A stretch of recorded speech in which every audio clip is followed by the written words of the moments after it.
मुलांनो, आपण येशल मराठीच्या आपण तिसऱ्या पाठाला आपण सुरुवात केलेली आहे. त्या पाठाचं नाव आहे भावी जीवनाची उभारणी विद्यापीठात होते. या पाठाचे लेखक डॉक्टर बाबासाहेब आंबेडकर आहेत. तुम्ही सर्व विद्यार्थी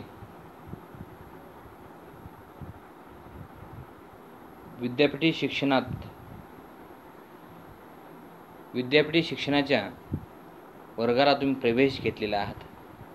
महाविद्यालयीन शिक्षण म्हणजे विद्यापीठी शिक्षण.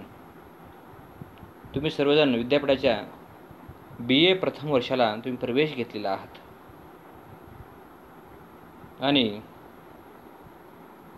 भावी जीवनाची वाटचाल आणि तुम्ही सर्वजण भावी विद्यार्थी आहात. या देशाचे भावी नागरिक आहात. या देशाचे भावी आधारस्तंभ आहात. आणि या सर्वच घटकांची मशागत ही उत्तमपणे विद्यापीठी शिक्षणाच्या माध्यमातून होते. आता तुम्ही विद्यापीठी शिक्षणाकडे महाविद्यालयीन शिक्षणाकडे कसं पाहता तुमच्यावर अवलंबून आहे मुलांनो. कारण तुम्हा सर्व विद्यार्थ्यांकडून महाविद्यालयाची, विद्यापीठाची, देशाची अपेक्षा आहे. कारण या देशामध्ये बदल जर कोण घडवून आणू शकतो तो फक्त युवक घडवून आणू शकतो. परिवर्तन फक्त युवा पिढीच घडवून आणू शकते, इतर कोणी घडवून आणू शकत नाही. कारण युवा पिढीमध्ये, तरुणामध्ये, विद्यार्थ्यांमध्ये, महाविद्यालयीन शिक्षण घेतलेल्या विद्यार्थ्यांमध्ये परिवर्तन करण्याची, बदल करण्याची क्षमता असते. परंतु आजचे विद्यार्थी कोणती क्षमता निर्माण करत आहेत? खरंच महाविद्यालयामध्ये येतात का? आल्यानंतर तासिका करतात का? आपले विषय समजून घेतात का? प्राध्यापकांना भेटतात का? प्राध्यापकाशी सुसंवाद साधतात का? असे अनेक प्रश्न या पाठाच्या अनुषंगाने माझ्यासारख्या प्राध्यापकाच्या मनामध्ये निर्माण होतात. तर आपण चौथ्या मुद्द्याचा विचार करणार आहोत. अभ्यासक्रमात वैचारिक व नैतिक मूल्ये असावीत. अभ्यासक्रमात वैचारिक व नैतिक मूल्ये असावीत. मानवी जीवनात वैचारिक आणि नैतिक मूल्ये कधीच स्थिर राहिलेली नाहीत. कालमानाप्रमाणे ही मूल्ये बदलत राहतात. काळ बदलला की मूल्ये सुद्धा बदलतात. कारण ही जी मूल्ये आहेत, ही मूल्ये अलिखित स्वरूपाची आहेत. अलिखित स्वरूपाची मूल्ये आहेत. आता सध्याचा काळ आणि अगोदरचा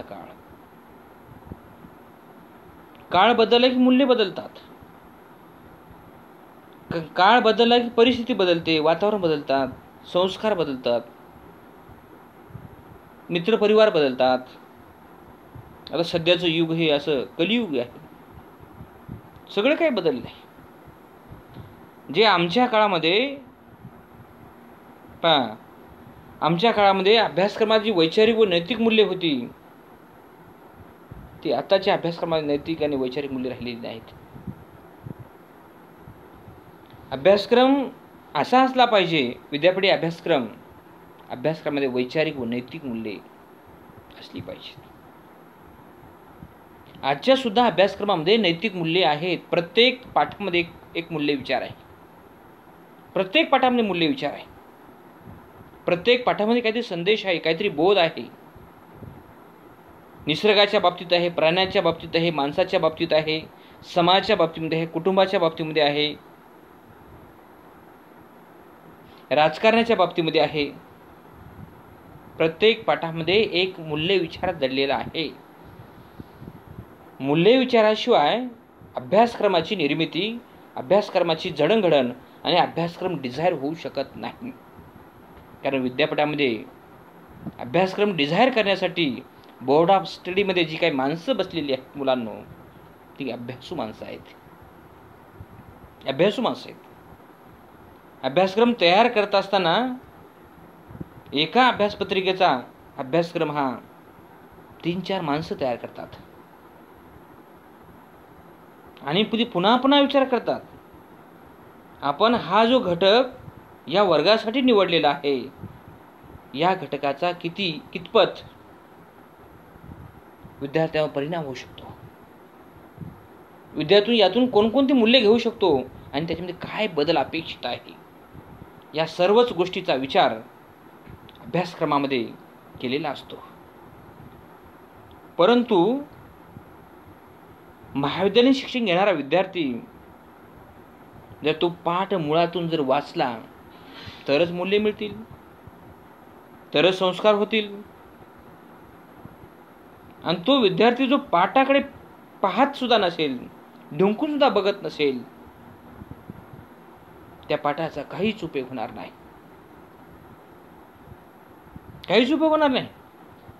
आता हा जो पाठ आहे, भावी जीवनाची उभारणी विद्यापीठात होते, या पाठाचे लेखक डॉक्टर बाबासाहेब आंबेडकर आहेत. हा पाठ विद्यार्थ्यासाठीच डॉक्टर बाबासाहेब आंबेडकरांनी लिहिलेला आहे. विद्यार्थ्यांनी यातून काहीतरी बोध घ्यावा, कोणता काहीतरी मूल्य विचार त्यांनी स्वीकारावा, यासाठी हा पाठ लावलेला आहे. किती विद्यार्थी पाठ वाचतात, किती विद्यार्थी पाठ समजून घेतात, किती विद्यार्थी डॉक्टर बाबासाहेब आंबेडकर समजून घेतात, यातला मूल्य विचार किती विद्यार्थी समजून घेतात, समजलेला मूल्य विचार तो दैनंदिन जीवनामध्ये किती वापरतात, हे महत्त्वाचं आहे ना. मुलांनो, तुमचं जीवनामध्ये बदल आणि परिवर्तन घडण्यासाठी एकच पाठ पुरेसा आहे, बस. बाकीचं प्रत्येक पाठ तर महत्त्वाचा आहेच, पण तुमच्या जीवनाला कलाटणी, तुमच्या जीवनाला आकार आणि उकार आणि कलाटणी जर कोणता पाठ देणार असेल तर भावी जीवनाची उभारणी विद्यापीठात होते. 12वीपर्यंत तुमच्या हाती काहीच लागलेलं नाही, सगळं काही तुमच्या हातातून निसटून गेलेलं आहे मुलांनो, सगळं काही निसटून गेलेलं आहे.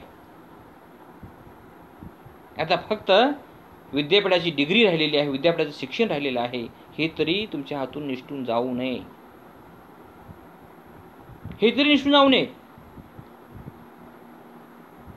मुलांनो. आमच्या हातून 10वी आणि 12वी निसटून गेलेली होती.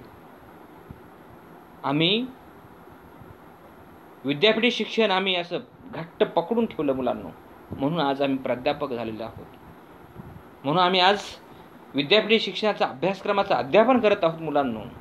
हे तुमच्या फक्त लक्षात असू द्या मुलांनो. अशा पद्धतीने भारतीय विद्यार्थ्यांनी नवी नवी मूल्ये आत्मसात केली पाहिजे, जोपर्यंत तुम्ही नवी मूल्ये आत्मसात करणार नाही, नवा विचार तुम्ही शिकणार नाही, नवा विचार तुम्ही समजून घेणार नाही, नवा सिद्धांत तुम्ही गळी उतरणार नाही, तोपर्यंत तुमच्या हाती काहीच लागणार नाही. नव्याने निर्माण होणाऱ्या जीवनमूल्यांची दखल प्रत्येक विद्यार्थ्यांनी घेतलं पाहिजे. सध्या काय बदल झालेला आहे,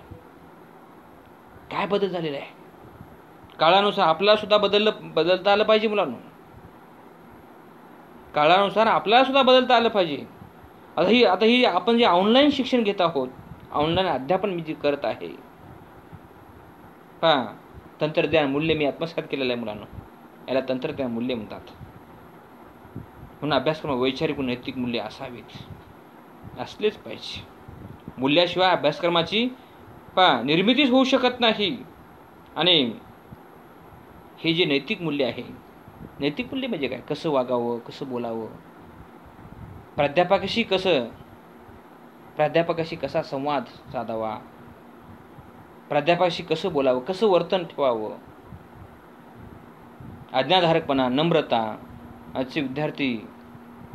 आजच्या विद्यार्थ्यांना शिक्षक प्राध्यापक सुद्धा दिसत नाहीत. विद्यार्थ्यांपेक्षा प्राध्यापक कितीतरी काळ पाहिलेले असतात, कितीतरी पावसाळे अनुभवलेले असतात, कितीतरी वर्ग शिकलेले असतात. BA, MA, SET NET, MPhil, PhD अनेक पुस्तकं लिहिली आहेत. विद्यापीठाच्या वेगवेगळ्या प्राधिकरणावर प्राध्यापक आहेत. MPhil आणि PhD मार्गदर्शक आहेत. 5-5, 10-10 विद्यार्थी PhD अवॉर्ड झालेली आहे. एवढे मोठे अनुभवी प्राध्यापक वृंद असताना एका तरी विद्यार्थ्याला प्राध्यापकाबद्दल आदर, मान, सन्मान, आपुलकी असावी. प्राध्यापकाचं काहीच नुकसान होणार नाही मुलांनो, हे लक्षात घ्या. तुमच्यामुळे जेवढी वैचारिक नैतिक मूल्ये रुजतील तेवढा तुमचा विकास होईल मुलांनो, तेवढा तुमचा विकास होईल. प्राध्यापक त्याला तुम्ही काहीच करू शकणार नाही. तुम्ही कितीही जरी ओरडत फिरलात तोंडवरी करून, काहीच हाती लागणार नाही मुलांनो. काही जर शिकायचं असेल, काही जर आत्मसात करायचं असेल, काही जर समजून घ्यायचं असेल मुलांनो, कोणाचा तरी आदर्श तुम्हाला डोळ्यासमोर ठेवावा लागणार आहे. आईवडिलांचा आदर्श ठेवा, शिक्षकांचा आदर्श ठेवा, प्राध्यापकांचा आदर्श ठेवा, डॉक्टरांचा आदर्श ठेवा. आणि ह्या सर्व माणसामध्ये वैचारिक आणि नैतिक मूल्य विचार भिनलेला आहे, मुरलेला आहे. म्हणूनच ही माणसं मोठी झाली आहेत मुलांनो. तुम्हाला जर भविष्यामध्ये मोठं व्हायचं असेल, भावी जीवन तुम्हाला उभारायचं असेल, भावी जीवनाची जडणघडण निर्माण करायची असेल, तर तुम्हाला नैतिक मूल्य विचार शिकवायला लागणार आहे. प्राध्यापकाशी नम्र वागणं, नमस्कार घालणं, वर्गात आल्यानंतर उभं टाकणं, या अशा प्रकारचा रिस्पेक्ट हा जो विचार आहे, हा विचार प्रत्येक विद्यार्थ्यांनी आत्मसात करणं गरजेचं आहे. आणि नवे तत्वज्ञान जे काही वैचारिक आणि नैतिक मूल्ये आहेत, अभ्यासक्रमात वैचारिक नैतिक मूल्ये यांचा समावेश झालेला आहे का नाही. जो काही अभ्यासक्रम तयार झालेला आहे तो अभ्यासक्रम कितपत विद्यार्थ्यांच्या उपयोगी आहे, विद्यार्थ्याचं भलं करणार आहे, विद्यार्थ्याचं कल्याण करणार आहे, विद्यार्थ्याचा सर्वांगीण विकास या अभ्यासक्रमातून होणार आहे का. हा जो अभ्यासक्रम आहे हा अभ्यासक्रम कितपत योग्य आहे, यातून वैचारिक नैतिक मूल्ये मिळणार आहेत का नाही. मिळत असतील तर ठीक आहे, नाही मिळत असतील तर विद्यापीठाच्या विरोधामध्ये विद्यार्थ्यांनी आवाज उठवला पाहिजे. विद्यार्थी कधी आवाज उठवू शकतात. कॉलेजला रेग्युलर जर आले, वर्गात जर बसले, वाचन जर केले, तासिका जर अटेंड जर केले तरच आवाज उठवू शकतात. तेरे भी चूप पण मेरे भी चूप, काय आवाज उठवून आहेत विद्यार्थी हो. काय आवाज उठवू शकतात. काहीच आवाज उठवू शकत नाहीत. या गोष्टी रेग्युलर नियमितपणे जर विद्यार्थी जर करत असतील तर 100% आवाज उठवू शकतात. 100% मुलांनो, एखादी जर विहीर जर भरली, अगोदर जमिनीमध्ये पाणी मुरावं लागेल. जमिनीमध्ये पाणी मुरावं लागेल आणि जमिनीमध्ये जर पाणी जर मुरलं तर मुरलेलं पाणी विहिरीत जातं मुलांना. मुरलेलं पाणी विहिरीत जातं आणि विहीर हळूहळू तुडुंब भरते आणि आपोआप विहिरीतून बाहेर पाणी व्हायला लागतं मुलांना. असं तुमचं झालं पाहिजे. इतकं वाचन केलं पाहिजे. सभोवतालचं जग उघड्या डोळ्यांनी सताड पाहिलं पाहिजे. सभोवतालचे जे चांगले वाईट अनुभव डोळ्यांनी टिपता आले पाहिजे, निरीक्षण करता आलं पाहिजे. सभोवतालच्या परिस्थितीचं, घडामोडीचं आकलन अवलोकन करता आलं पाहिजे. तरच तुम्हाला, मी जे म्हटलं, अरे बोलू नका, लिहू नका, मांडू नका, व्यक्त होऊ नका, असं कितीही जरी म्हणण्याचा प्रयत्न केला तुम्ही थांबणार सुद्धा नाही. संत तुकाराम महाराज, अंतरीचे धाबे स्वभावे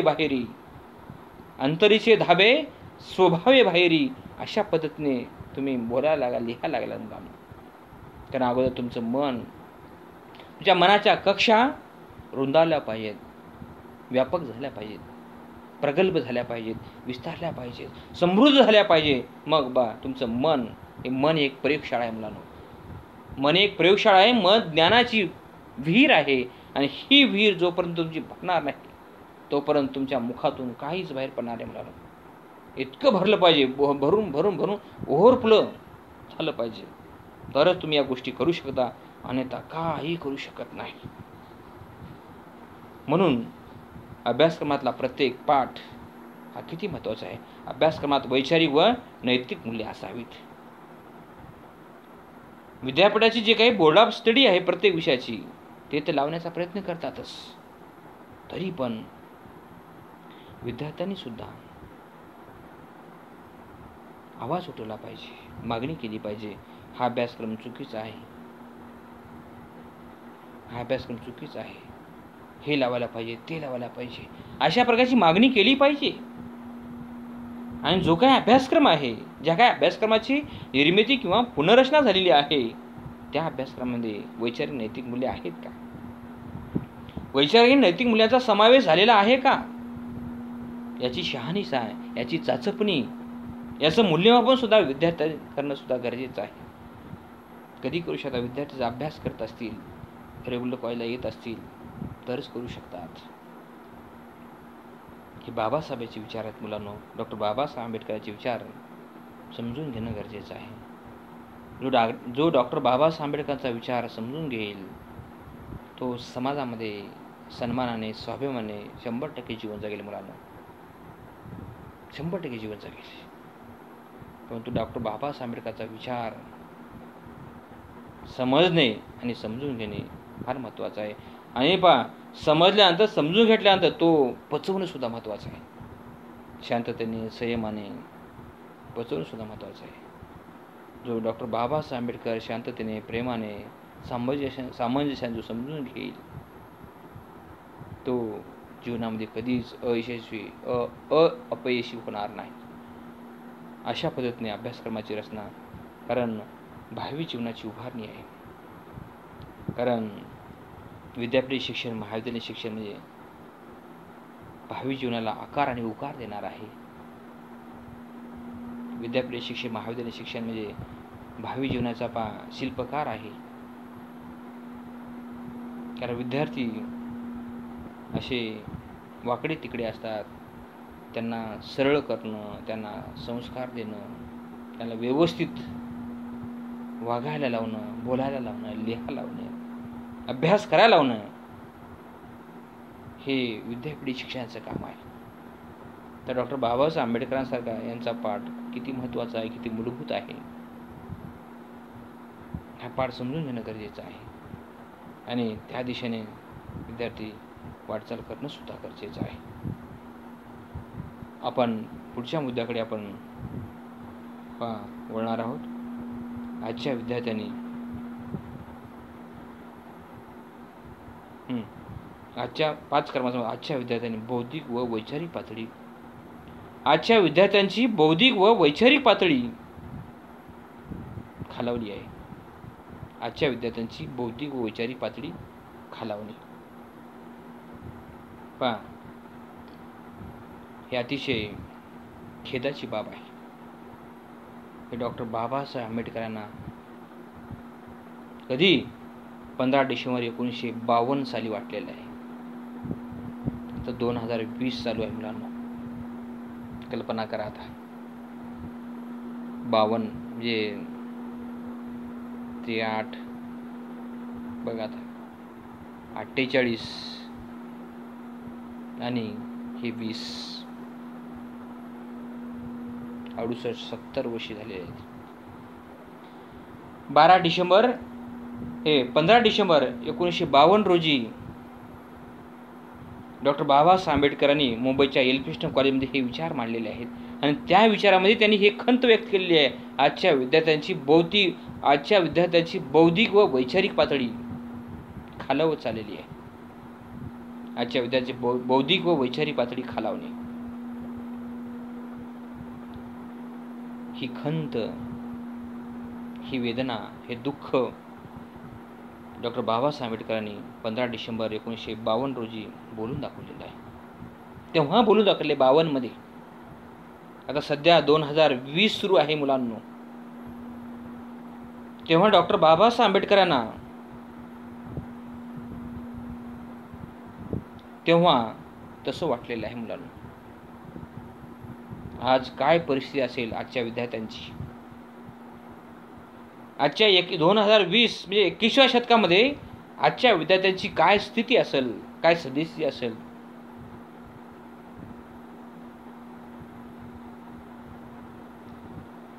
दोन 1952 मध्ये विद्यार्थ्याचा दर्जा इतका खालावलेला होता, इतका ढासळलेला होता, इतका पडलेला होता, इतका भंकस आणि हिणकस झालेला होता. आज 2020 म्हणजे 21व्या शतकामध्ये काय अवस्था असेल याची कल्पना नाही केली बेरी. डॉक्टर बाबासाहेब आंबेडकर सारख्या महामानव विचारवंताला विद्यार्थ्यांच्या बाबतीमध्ये इतकी खंत निर्माण झालेली होती. आज तर न बोललेलंच बरं. आज डॉक्टर बाबासाहेब आंबेडकर जर जिवंत असले असते, त्या अक्षरशः ढसा ढसा ढसा ढसा रडले असते.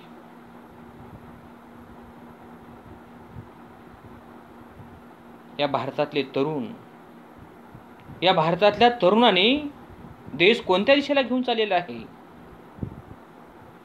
ज्या देशामध्ये आपण वास्तव्य करत आहोत, या देशाचं काही देणं लागतो आपण. या देशाकडून आजच्या विद्यार्थ्याकडून काही अपेक्षा आहेत, त्या अपेक्षा पूर्ण होतील का नाही याची साशंकता आपल्या मनामध्ये पुन्हा पुन्हा निर्माण होते. देश ज्या आशेवर जगत आहे, तरुणांच्या आशेवर जगत आहे मुलांनो, लक्षात घ्या. या देशातला तरुण, या देशातला विद्यार्थी हा देशाचा कणा आहे, या देशाचा कणा आहे. आणि तोच कणा, त्या कण्याची जर गुणवत्ता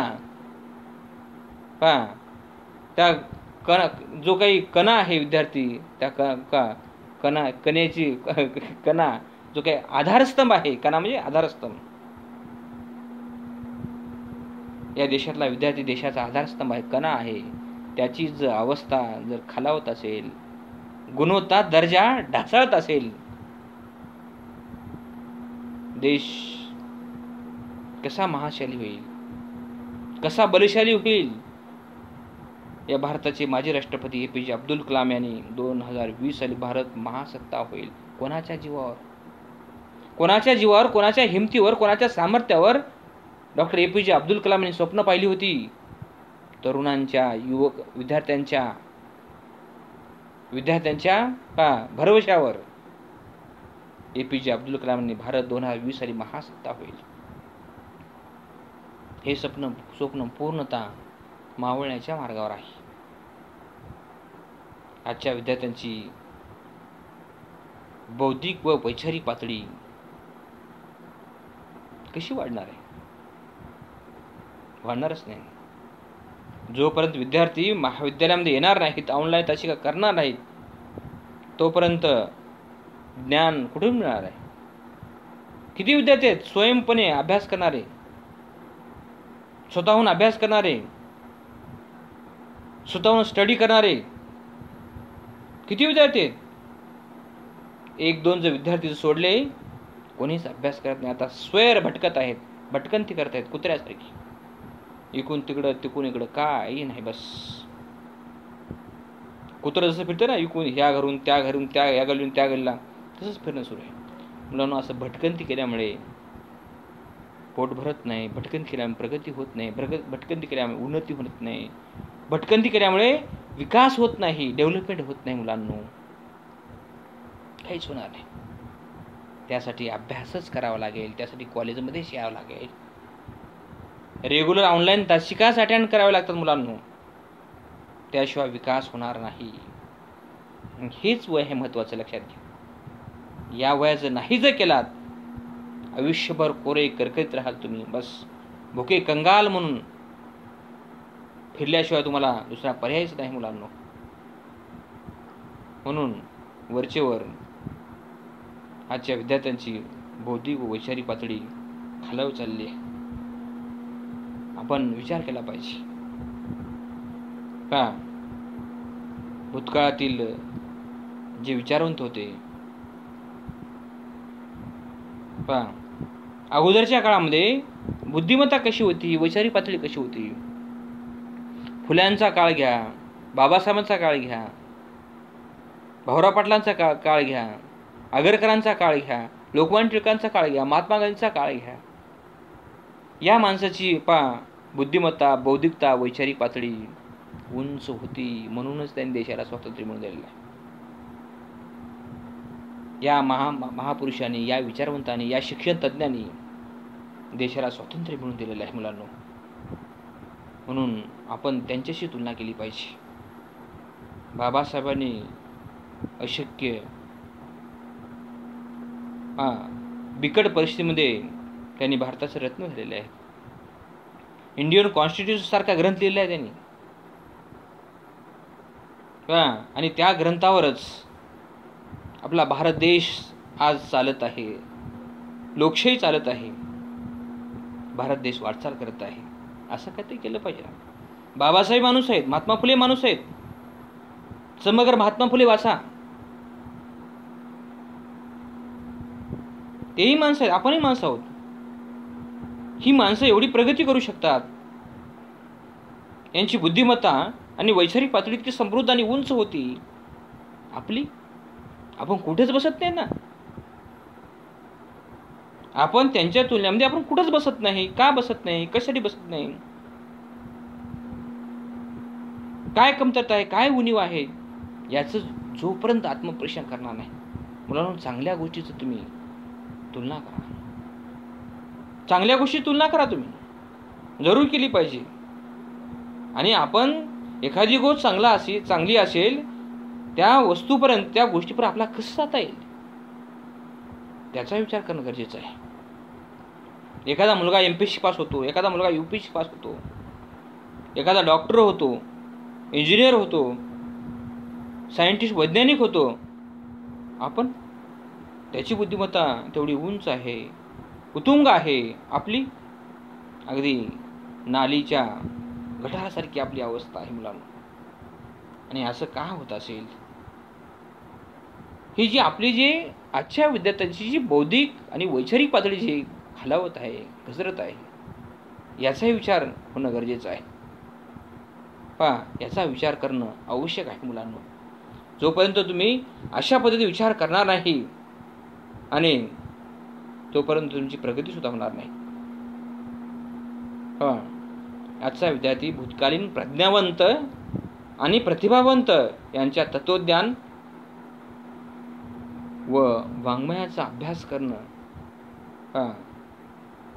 गरजेचं आहे.